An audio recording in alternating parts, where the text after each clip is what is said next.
Thank you for tuning in for a new episode of This Week in Missouri Politics. Obviously, I am not Scott Fawn. I am filling in for Scott Fawn. My name is Rachael Herndon Dunn, and I'm the editor of the Missouri Times. Obviously, the biggest news of the week was Missouri has a new lieutenant governor, and I am with one of the men who is responsible for the legal opinion that said the governor can indeed appoint his lieutenant governor. Lowell Pearson, thank you for joining me.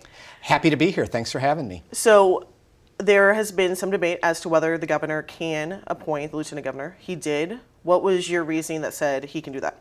Well, it's really pretty simple, I think. The Constitution says that the governor has the authority to fill all vacancies unless otherwise provided by law. So we start with the fact that the Constitution clearly gives this authority to the governor. Now, the General Assembly can remove that authority, and in some cases they have. But in my view, they have to do that with a clear and unambiguous statement. There is a statute that some people talk about that they think is clear enough, but I disagree.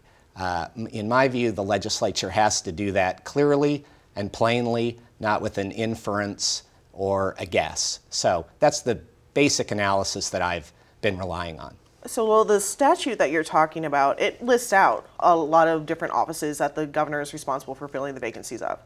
And we had talked about how representative and state senator, those are clarified further in other statutes. Yeah, that's right. There are other statutes that provide for special elections when there's a vacancy in any state senate or state representative seat, which, of course, we've just seen in the 17th senatorial district earlier this month. Right. So the Missouri Democratic Party is supporting a lawsuit against the appointment. Can you give us a forecast of what could happen with that? Well, I think that lawsuit should be dismissed immediately because there's no standing for that lawsuit to be brought. The plaintiffs are an individual who claims taxpayer standing and the Missouri Democratic Party who claims that they have standing. Actually, I think the law here is even clearer than the law as to the governor's authority. And the only mechanism, in my view, by which the lieutenant governor could be removed is impeachment. The only other possibility, and I don't think it's correct, but I will mention it, is the notion that the attorney general or the prosecuting attorney in Cole County could possibly seek to remove the lieutenant governor by what's called a quo warranto action, Latin for who has the warrant. Lawyers speak for a pretty simple concept, which is only the attorney general or a prosecuting attorney can seek to remove someone from office. But I don't think that applies here. I think the sole remedy to remove a statewide official is impeachment.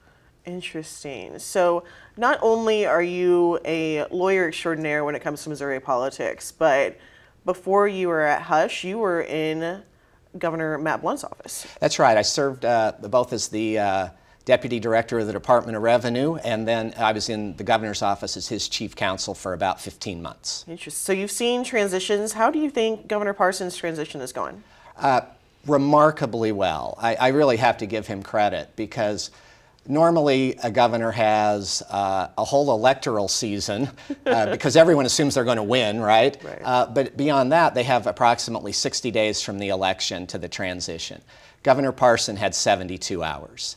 And in terms of the team he was able to put together, the things he's been able to do, I had high hopes that the transition would be smooth and good, but it's exceeded my expectations. I think he's off to a great start. You know, speaking of the Department of Revenue, there was an interesting snafu this week. I guess we could say maybe the first scandal of Governor Parson's tenure so far.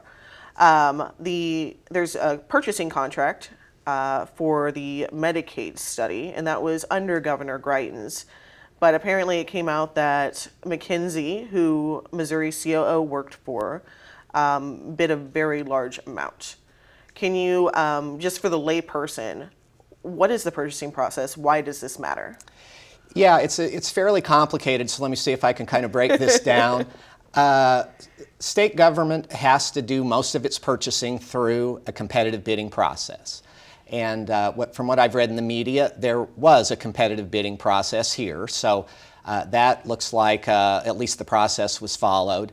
I think the governor did something wise this week, which is to say that it's not really a good idea for the governor to get involved in reviewing any one contract. Under state law, there is only one person who can bind the state to purchase anything, and that's the Commissioner of Administration. So I've certainly seen the media reports about this one contract. Certainly looking at the purchasing process globally is something that the governor can and probably will do down the road, but it's pretty dangerous and really not the governor's job to sit as sort of the super purchasing agent for the state and review each contract one by one. Interesting. So this is the second contract that I know of that Missouri has with McKinsey. Is it common, in your opinion, for Missouri to have so many just contracts for surveys, studies with one company? I don't think that alone would be that unusual. I mean, there are, for the most part, there are only a few companies who are really competent to do the kind of work that's done. So it's very common for there to only be 2, 3, 4 bidders on state contracts because the expertise is so narrow. So the mere fact of 2 contracts with one company wouldn't raise any red flags for me. So in general, for my mom, for my grandma, is there something to be concerned about with the $2.7 million Medicaid survey with McKinsey? Not in my opinion. I don't see anything that would make me think that there's anything terribly wrong with that contract. So I'm pretty interested. Whenever you were at revenue, I'm pretty sure you're going to bring some experience that might bring some depth to my understanding. But yesterday, well, Thursday, the Supreme Court made a ruling about internet sales tax. Right. Now, I'm not very good at taxes. It's a new game for me, but can you break it down? Yeah, for approximately 25 years, there's been a case decided by the United States Supreme Court, often called the Quill case. And what it basically said is states may not tax internet sales unless the seller has a physical presence in the state. So normally that means a brick and mortar store. Right. There has been increasing dissatisfaction with that as the economy has moved to internet sales and away from brick and mortar sales. And there's no question that the Quill case has created an unlevel playing field, frankly, because a Missouri-based company has to collect sales tax, but a non-Missouri-based company does not. So I think this is actually a decision that levels the playing field for companies who have invested in Missouri, who have built here, who have brick and mortar stores here. I will say I was a little bit surprised with the decision yesterday because the Supreme Court isn't always willing to say, hey, we got it wrong 20 years ago. Right. But I think to the court's credit, they did that and realized that the new economy needs some new rules. Absolutely. On top of that, so now whenever we go to, I mean, already if you go to Amazon, you have to pay sales tax. But if we go to Wayfair, Missourians will be paying sales tax on sites like that, right? There will have to be some action by the General Assembly to authorize the tax. So nobody should be worried that what they buy tonight on the internet is going to be taxed differently than it was. By the way, you mentioned a good point, Rachel, about Amazon.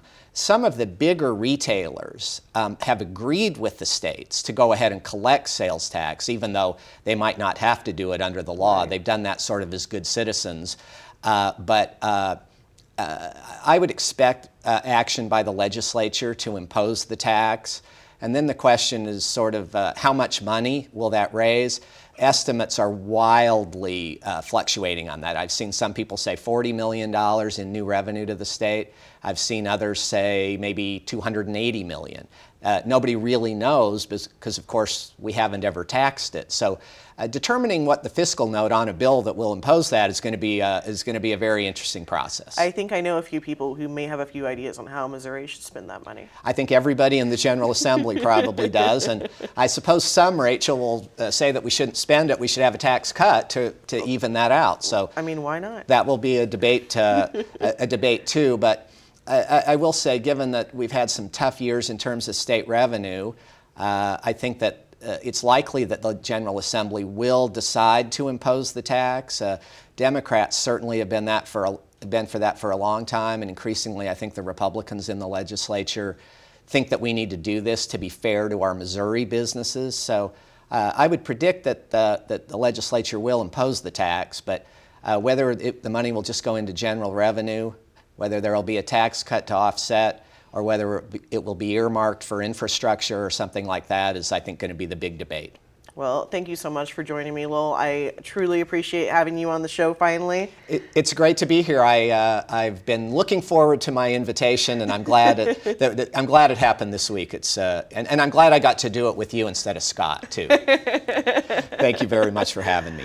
You've got the economic indicators right now, and we'll be right back with the full panel.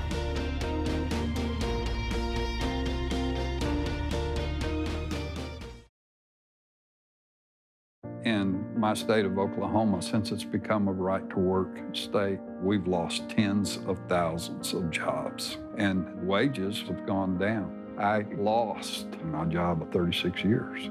Census Bureau and U.S. Department of Labor reports show that in right-to-work states, families make over $8,700 less per year, but CEOs make 361 times the average worker. Prop A in Missouri is not what they're trying to sell you. All across Missouri, our new car and truck dealers are building strong local economies. When you buy a car or truck in Missouri, you're helping to support over 20,000 Missouri families who rely on the auto industry for good-paying local jobs. You're also helping fund our communities, schools, first responders, and our roads because dealers generate millions of dollars in tax revenue. Missouri's automobile dealers have been the foundation of our communities for generations and for generations to come. The Missouri Automobile Dealers Association, the heart of Missouri. At Ameren, Missouri, we know what light can do. It draws people together and chases monsters away. And if you shine it in the right direction, it will light the path for the next generation, showing them what their tomorrow could look like and spotlighting the possibilities that lay in front of them. Investing in our community by lighting the way forward. That's energy at work. Ameren, Missouri. Welcome back. I've got a great panel that I'm so excited to introduce to you. I've got James Owen, Renew Missouri Executive Director. Welcome to the show. Thanks for having me. I understand you actually watch the show on a regular basis. I do. So I appreciate that. Yeah. Very excited to have you finally. Yeah. I've got former Senator Pat Dougherty. Right. Thrilled to have you. You were in the legislature for 30 years, right? 28. 28. Wow. I can't wait to hear what you have to say about the last 3 weeks. Me too. Gregg Keller, you're back. Yes, thanks Do for you live having here? me. More or less. Okay. Yeah. Okay. And I'm also very excited to get Franc Flotron, also former senator, principal over at Flotron and McIntosh, on the show. Welcome. Thank you. Glad to be here. So first things first, I want to talk about how this is the end of the third week for Governor Pearson. He now has lieutenant governor. What has his biggest success been over the last 3 weeks, Gregg? I think he's been lucky. I think he's been both good and lucky. I think he's been lucky in the sense that he's followed a very weak act. I think he's been good in the sense that this is how government, when it's actually working, looks like. You see him working with the legislature. You see the governor's office accomplishing things. You see a leader in Mike Pearson who knows what he wants to accomplish. And I think he's doing, by most Missourians' lights, a pretty fantastic job in the early days. Frank, you've worked with several gubernatorial administrations. What do you think about the first few weeks? I think they're spectacular. Not being in the national news for the state of Missouri is such a blessing. We spent way too much time there, and it's business as usual, but it looks so refreshing to see it now. Things are operating. He has the confidence of the legislature. There's a bit of a honeymoon, and that will go away. But he certainly has an understanding of the state and is willing to work with people to get things done. You know, as a Democrat, Pat, do you think this is good for Missouri? Do you think it's good for Democrats that we have a functional governor's office? Oh, of course, it's about time. One thing about, I was going to say Senator Pearson, but I think he provides integrity. I've worked with him a number of times and found him to be a person of honesty and integrity. You don't have to agree with him and vice versa, but I think he provides some stability right now and integrity, which this state needs. And of course, no matter what party you are, the state needs that. James, obviously Renew Missouri has its fingers in a lot of different legislative issues. Mm-hmm. Are you excited to work with this administration? Right now, we've been able to work with Governor Parson's office when he was lieutenant governor. We had a lot of interest in the Missouri Housing Development Commission work and him being the lieutenant governor being on that board, worried about weatherization and tax credits and that sort of thing. So getting to work with him, he obviously is someone who will listen to a lot of people. He's someone who's going to take in your consideration. We're not always going to agree with him on everything, but it's nice to see that. It's also nice in the perspective of working in that town, and you kind of get a sense that Greitens was such a kind of a deviation from the norm that you thought to yourself, is it ever going to get back to looking like it did? And I think what you're seeing now, even in the first 3 weeks, is it kind of looks like it's going to get back to normal, and you don't have to worry about that being too disruptive as far as like making sure that we're trying to like work in everyone's best interest for the state. I will say on the press side, I'm quite certain both the Missouri Times reporters are thrilled that we can finally ask questions again. Yeah, it's nice to have access like that to a governor. Now, I know you're also interested in PSC issues. So the Public Service Commission, you used to be the OPC. I did. Yeah, you know you.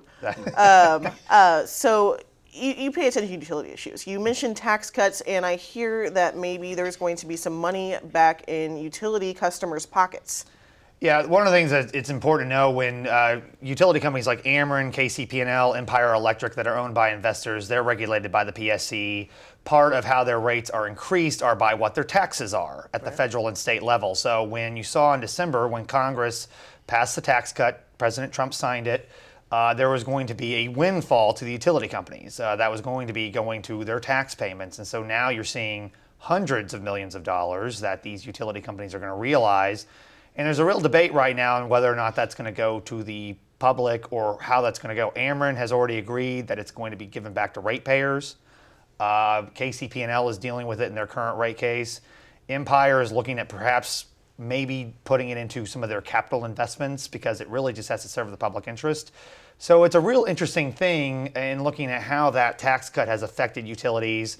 And more importantly, I think it's for people who are customers of those companies to see how those savings are going to be passed down to them. So it's been really interesting to watch and be involved with. So Pat, on Thursday, the Supreme Court said that just open the door for the legislature to make online sales tax a thing. Do you think Missouri needs a tax cut? Or do you think the legislature should find a way to spend that money that may or may not be coming to the state? Well, assuming the legislature takes action to make that happen, the question is, what are the needs of our state that are not being met? It shouldn't be taxes are bad, government's bad, and therefore you go from that lens. So I put on the lens of government's bad and any tax is bad. Well, if that's how I view the world, then you know what the answer is going to be. But if the question is, what are the needs of our state and how do we meet them if we have additional revenue, then how should we spend that? One of the things that I think gripe an awful lot of people is the high cost of higher education. It costs a small fortune even to send a kiddo to a public institution in the state, let alone one of the private ones. So our share of what we used to be paying for higher education has gone down. So if we're going to get, as an example, some new monies, then shouldn't we be asking what the needs are besides roads and highways? What are the needs related to elderly? What are the needs related to foster kids? What are the needs in relation to some economic development? What are the needs in relationship to education? And then decide, not just go and say government's bad, taxes are bad, so let's cut them. If we want to keep cutting, maybe pretty soon we could be the 50th state in everything. And maybe the last comment would be, every time I read something about investing or companies coming into the state of Missouri, they invariably publicly state lowest taxes are not the reason they go to a state necessarily. It is the workforce. And if we can't invest in getting a good workforce through our educational system, etc., well then we are not doing what we need to do. So if money comes, then we should be asking what are the needs, then make a decision. Gregg, I have a feeling you have feelings about taxes. Are taxes bad? Is government bad? With all due respect to the center, I'd say yes, both taxes and government are bad. I think tax reform is going to be very much back on the table next time the Missouri legislature comes into session in January. Estimates are that the windfall that's going to be headed the way of the Missouri legislature is going to be certainly in the tens of millions, more likely in the hundreds of millions of dollars. And I think that conservative activists and conservative organizations and the conservative grassroots are going to want to see that money return to where it belongs, which is the pocketbooks of everyday working Missouri families. And I think you're going to see a whole lot of ideas coming from the conservative right about how we're going to return this money back to the taxpayers. What form is it going to take, and how quickly can we get their money back to them? Frank, you know, Pat was talking about the needs of Missouri, and something that there has been an outcry for is infrastructure improvement. On the ballot this fall is the gas tax. What could Missourians see out of the gas tax if it were to pass? What needs could be addressed? Well, the fact is that the state of Missouri is remarkably dependent on being a hub of transportation because of its geographical centricity. The opportunities that Missouri has in terms of natural resources, a lot of it is geography. And for the state of Missouri not to have money invested in infrastructure, in roads, is just really, you know, a very, very bad approach to the future. We really do need to have roads improved, and we need it quickly. We need a lot of, we have, what is it, the 7th highest number of lane miles of roads of any nation or any state in the nation. We're way up there on the numbers of bridges that we have, also compared to other states, and we need to maintain it. And we especially need to maintain the major thoroughfares so that we can keep the commerce moving. And Missouri now has a governor and lieutenant governor that both have a strong track record of prioritizing infrastructure. So that should be a relief for a lot of Missourians. I suspect that they will both work very hard to make sure that that gas tax is adopted by the voters. So Gregg, also on the ballot this fall, we have a U.S. Senate race. And I know you have some feelings about that. Our watchers at home, if you don't follow Gregg on Twitter, you may as well, because it's pretty amusing, even if you don't agree with him. So we've got U.S. Senator Claire McCaskill. Yeah. She's being opposed by our Attorney General and several other, I believe she has 20 opponents total, right? Quite a few, yes. I mean, that's impressive. Yeah. So what do you think is going to shake down there? You know, for someone who's supposedly some sort of political Svengali, which is what all the Democrats have been talking about Claire McCaskill as for years and years now, the recent self-inflicted mistakes that she's made in recent weeks have really been pretty amazing. She couldn't answer the question of why she's running for Senate. Someone asked her in an interview, why are you running for office? And she couldn't come up with a single answer. It came out recently that she did a fake RV tour where she was actually not on the RV. She was flying around in her private jet, which has caused her problems in the past. Her taxes have become an issue again because, of course, she and her family shelter millions of dollars in offshore accounts so that they don't have to pay taxes on them. This coming from the same woman who would deny and has denied Missourians tax cuts themselves that are now powering the economy forward. She and the DSCC have spent $4 million trying to tie Josh Hawley to Eric Greitens, who is now far in the rearview mirror of Missouri voters. So she's had a rough few weeks now. I think the biggest surprise from veteran Missouri political watchers are that they've been so self-inflicted and that she's been doing such a poor job of late.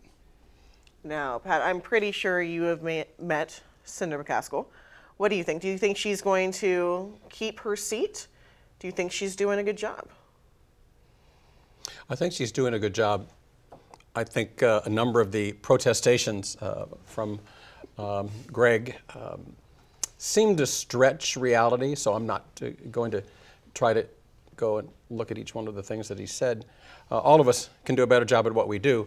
The question right now would be, do Missourians need to get rid of Claire McCaskill or keep Claire McCaskill for the position of trying to represent Missourians, everyday working Missourians, who really try to figure out how can they make work, how can they get their kids to school, how can they make a success in a very hard time.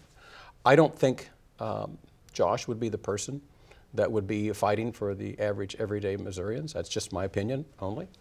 And that being the case, skipping the connections with the former governor, I don't believe he would be what Missouri needs right now. Interesting. So, James, if the Attorney General were to be elected to the U.S. Senate, that would be one more statewide, state-level disheveling. Mm-hmm. And that would be a little bit of there would probably be a special election there to replace the Attorney General if he were to be elected. Well, I think, when you look at appointments and what the governor can do, and I know that's probably going to be a topic that we come up with later, but I think it is clear that the governor can appoint an attorney general. I think that Governor Pearson would do that if Josh Hawley does get out of that position. But I think, what you've really got to look for here is, ultimately, is he someone that the state of Missouri is looking for that's going to be a fighter? And I think, he's been as attorney general for a very short period of time. I mean, I know people run for office. I mean, that's just how politics works. But, the question is, do you look at him and say he is doing the work that needs to be done? I deal with a lot of Republican activists. I especially talk to a lot of them in Southwest Missouri.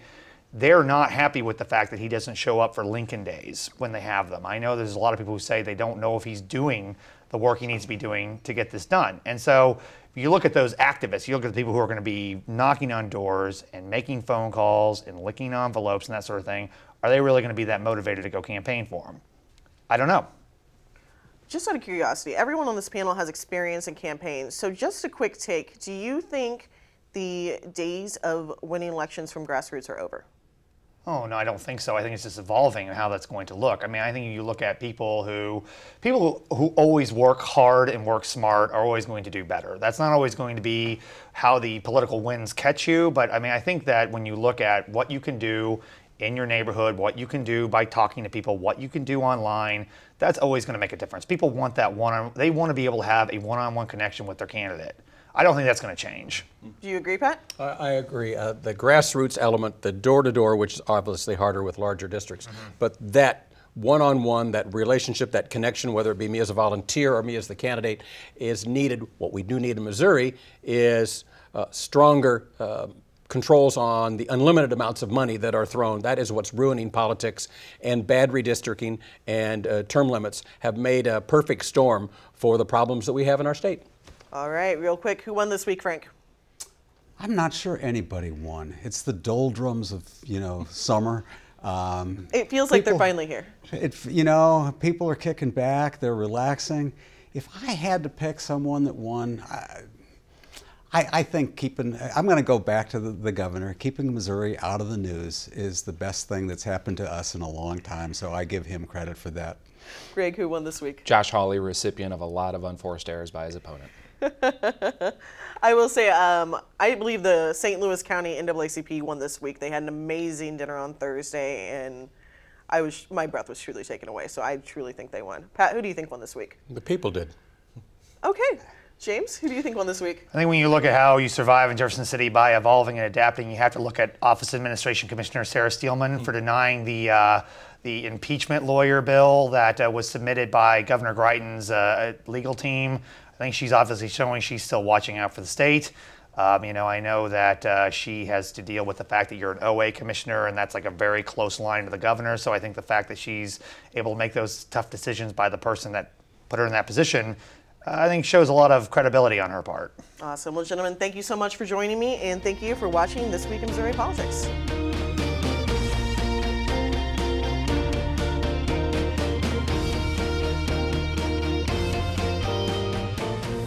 Brought to you by Spire, the Missouri Association of Career Fire Protection Districts, and Sterling Bank.